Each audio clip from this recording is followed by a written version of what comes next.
Welcome back to another makeup lesson. Today we're going to create a classic party look. This is for so many different occasions and it's really easy to create as well.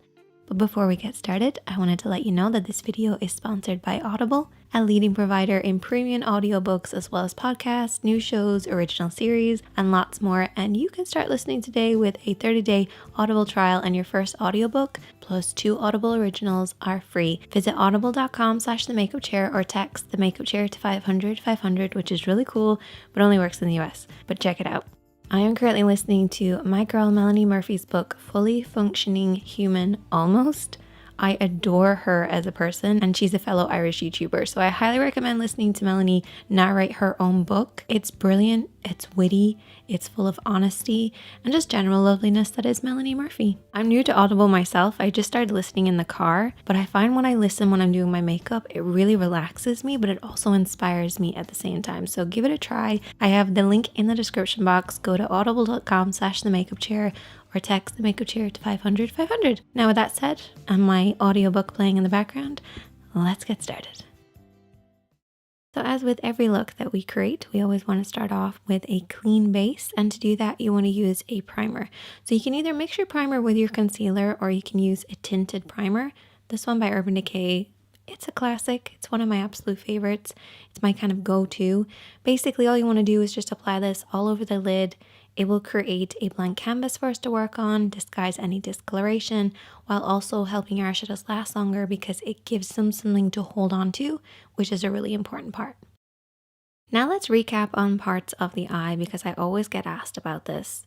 So I like to split the eye into 3 sections. The lid, the crease area, this is where the lid creases into the eye shape, and then the brow bone, which is technically not the brow bone, it's just underneath the brows. I then like to split the lid into 3 sections as well. So we have an inner, a middle, and an outer. And then you have your 3 liner areas. So we have your waterline, which is the lower part that you can see. We have the tight line or the upper waterline, which is underneath. And then we also have your lash line, which is that line across right by your lashes. And these are the kind of main areas that you apply liner. To create any eye makeup look, I usually use about 4 different eyeshadows. A highlight, a contour, and a mid-tone. Your mid-tone is basically in between your light and your dark. And then I also have a fade shade. The fade shade is that bright orange. Don't get scared, it's okay, we're only going to apply a very small amount of it, but it does make a big difference, and I'll explain why in a bit. I've also added in 2 other things, a metallic eyeshadow and a glitter. Now for brushes, you really only need like 2 or 3. A blending brush and a pencil brush. Now I would recommend having actually 2 blending brushes, but that's optional. One for applying, one for blending, just so you don't muddy up your look. And then also a flat brush. This is for cutting the crease. You don't plan on cutting your crease, you can always use your fingertips for what we're gonna do later.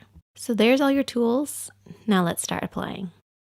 So we're gonna start off with our mid-tone and we're gonna use our blending brush. You always wanna make sure you're using your blending brush for your mid-tone to create that really soft effect. Now a lot of people refer to this as a transition shade.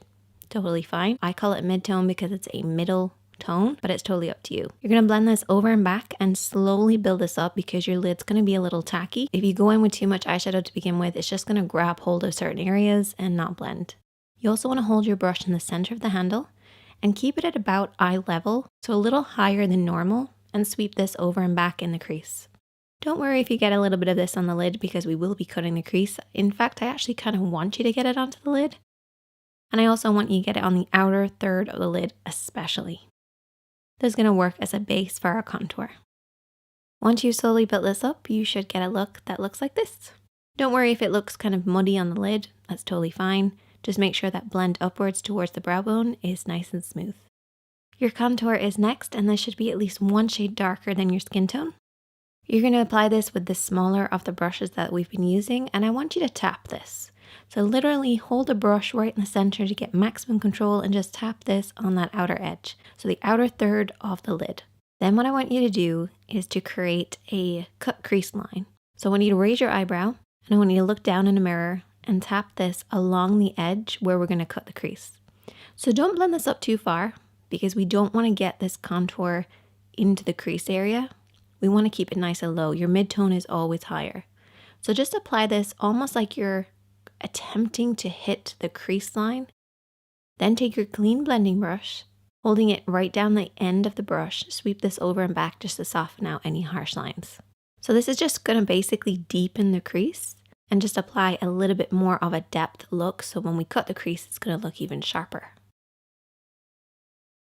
Okay, now we're going to cut the crease. So you're going to take your concealer brush with a little bit of concealer on it, and I want you to really squash this down so it's nice and flat. I want it to look flat the whole time you're applying it as well. If it starts to kind of move and kind of spread out as you're applying it, squash it back down again. And you can do this between your fingertips or onto a palette or the back of your hand.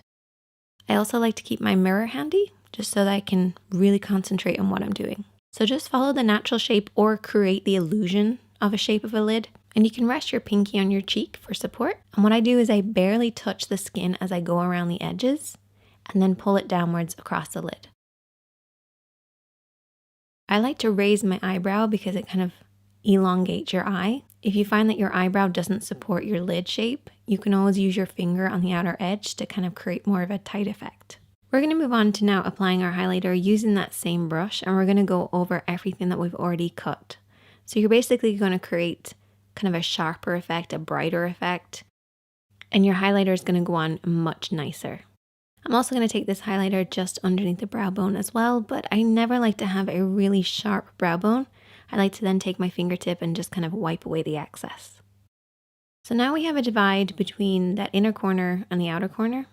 So what we want to do is to create a fade. So we're going to use our fade shade. You can take a little bit of this orange or yellow or even a pink would work.